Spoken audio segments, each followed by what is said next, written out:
Good morning. I am Shailendra Kumar, PGT Physics from Kendriya Vidyalaya, Balia.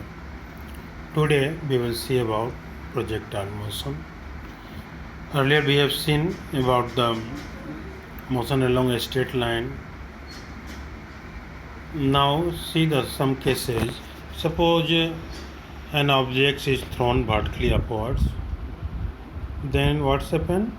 Its velocity will be decreases, but its velocity will be remain in the same direction. A velocity will be remain as in the direction of initial velocity. So that will be in a straight line motion. Similarly, it is moving vertically downwards, or in you can say in all case, if a change in velocity, that is acceleration produced, are in the same direction as initial velocity, then it will be a straight line motion. Now think that objects are moving in a plane. Suppose you have thrown an object with some angles with the vertical, making some angle with verticals. Then it will be moves along horizontal direction as well as vertical direction. So that type motion will be motion in plane. So one of the motion in plane is the projectile motion. Now which one will be called projectile motion? Okay, so let us see. And you can say that whenever the objects thrown other than the verticals and it moves under gravity only. Is it clear? When objects are thrown other than the verticals, it is making some angle with the verticals and it moves under gravity, only gravity force acting one is only gravity, then that type of motion is called projectile motion. You can see here in these figures that is objects is thrown with some initial velocity v1 in parallel to horizontal direction. So at his left the hand, two forces acts along horizontal direction by which it is moving with the velocity v1, and another one is gravity, it is acting vertically downwards. So that objects will be moves horizontal as well as verticals. Okay? So it will cover horizontal distance as well as vertical directions. Okay, now sub instant of the times it reaches to another point where velocity has been changed, becomes v2. Acceleration remains same, acting downwards equal to g. Now in figure B we have put these two velocity at same point v1 and v2, then resultant, that is the change in velocity, that is represented by third sides of that triangles, delta v, that is equal to v2 minus v1, and you see that the direction is remain as direction of the acceleration due to gravity. Okay, so you can see that it means from the certain height, when you drop any objects or throw with a different velocity, with different forces, then all will reach at the ground at the same times. Or you can say that this is the law of independent of force. Here two forces are acting, one acting along horizontal direction. Due to that forces it will move horizontally, other one is acting vertically downwards direction, that is the gravity, and due to that it will moves downwards. So time taken in all cases is the same. Now we will see one of the projectile motion. Clear? Is it clear that any object thrown other than vertical then and moves under gravity freely, then its motion is called projectile motion and its path will be called trajectory.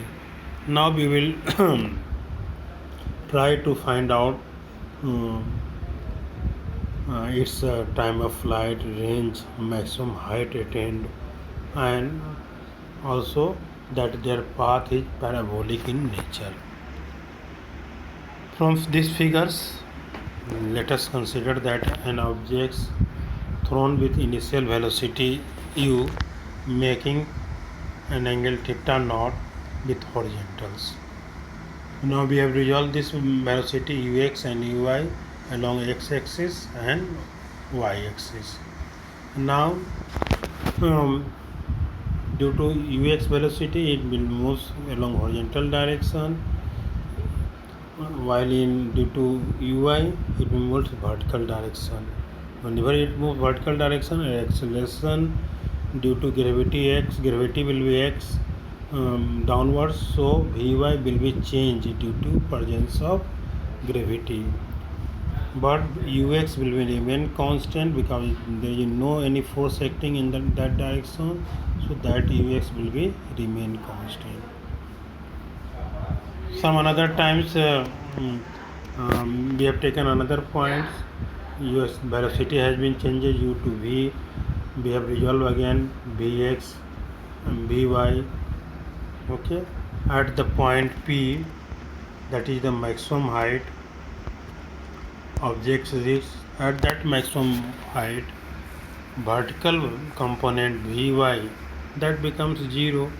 Only horizontal components x equal to, that is equal to ux, or we call v ux or vx, whatever you call. Due to that it will move horizontally. And similarly another point, again velocity v, we have resolved it touches the ground at the point o dash like so on. So first of all we will find out that its trajectory is parabolic in nature, and then we will find out time of flight, range and maximum height attained. Okay, so ux will be what? U cos theta naught. Uy will be u sin theta naught. That uy will be going on changing as we have stated. So suppose what will be the horizontal distance travels at the certain time t, time interval t, the x, that is velocity multiplied by times u cos theta into t. Okay. Now what will be the displacement along vertical direction? For vertical direction we will take, you will write either h is equal to ut minus half gt square. You take y, u is the component, you see that u sin theta naught into time t minus half gt square. Now in that equation you put the value of t from equation first, t is equal to x upon u cos theta naught. We have put this one, you cancel out sin theta upon cos theta, tan theta, and half you see that g upon u square cos square theta naught, that is the constant, into x square. Now when you see this equation, compare this equation with y is equal to some constant mx plus you can say that mx plus n x square like so on. So y is equal to you can x mx plus say that n x square, so that is parabolic in nature, so the path covered by that projectile is parabolic in nature. Okay, now we have to find out time of flight. As we have stated earlier, at the maximum height, what will be vertical component of velocity? That becomes 0. So we will put the value v is equal to u minus gt, vertical component vy, that will be 0. Initial velocity u sin theta naught minus gt, so t is equal to u sin theta naught upon g. This is time taken up to the reaching the maximum height at point P. Similarly, it will take same times to reaching to point O dash. As you know that time ascending time is equal to descending time, so time of flight will be 2t, that is 2u sin theta naught upon g. You can also find out in another way. You can see that the uh, time of flight, that is from the time taken from O P O dash. So during that time of flight, what will be the displacement? That is 0. So you use s is equal to ut plus half gt square. Uh, y is equal to 0. So y is 0. U is equal to u sin theta time of flight capital T minus half gt square. If you can find out value of t, then it will becomes again as 2u sin theta naught upon g. Okay. Now height of projectiles. In order to find height of projectiles, what we'll use the relation d square is equal to a square minus 2gh. And you know that at vertical height, maximum height, Vy is equal to 0. So in place of Vy, Vy square is equal to ui square minus 2gh. 0 is equal to u sin theta naught whole square minus 2gh. So h is equal to e square sin square theta naught upon g 2g. This is the height of projectiles. Now what will be the maximum value of that height? That will be equal to when sin theta is equal to 1, and that will be equal to u square upon 2g. So h max will be u square upon 2g. When sin theta is equal to 1, it means theta is equal to 90 degree. Now we have to find out range of projectiles. Range means what are the horizontal distance covered during the time of flight. You see that is the u distance cover is O now.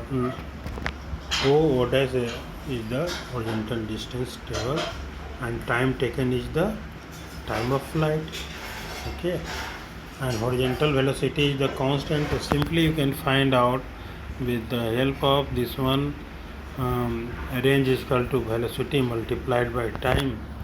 Velocity is u cos theta naught, time of flight u sin theta. It means that one is equal to u square 2 sin theta cos theta. That one is equal to sin 2 theta. 2 theta is theta naught we have written here. So range will be u square sin 2 theta naught upon g. Now when that range will be maximum, when r will be maximum, r max, when sin 2 theta naught will equal to 1, it means sin 2 theta is equal to 1 is equal to sin 90 degree. So theta naught is that will be equal to 45 degree. It means when an object thrown with the angle 45 degree, then it will be cover the maximum range equal to u square upon g. Okay. So now you can see that whenever the object thrown, an objects either thrown with the angle theta or 90 minus theta, then it will cover the same range. Okay. In place of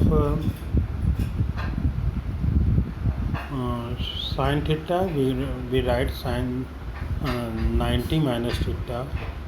So that will becomes what? U square sin 2 is taken inwards, 180 degree minus 2 theta naught sin 180. You know that is equal to sin 180 degree minus theta is equal to sin theta. That is u square upon sin 2 theta upon g. So you can see that whenever the objects thrown either with angle theta or 90 minus theta, then it will be cover the same range. Okay. Suppose objects has been thrown with the angle theta, that one is equal to 30 degree. Then when you thrown this one with another angle 90 minus 30, that is 60 degree, that will cover the same range. Although their height will be the different, but the range will be same. for, so you can say that the for same range coverage of the projectile there are two angle of projection. One is theta and another is 90 minus theta. ठीक है. Now these are some examples of the projectiles motions. You can see um,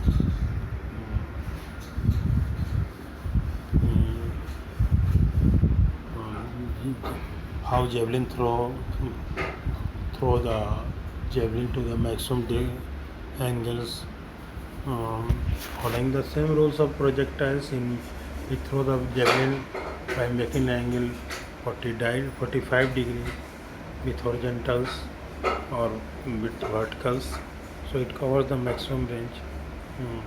Another example say gun fires on a monkey that is sliding down. When you fires, it starts sliding, but that bullet will be hit the monkey because that bullet fires, that will move under gravity projectiles motions. It will move downwards, that trajectory will be projectiles and it will hits the monkey. So these are some examples of the projectiles motion. Okay, thanks.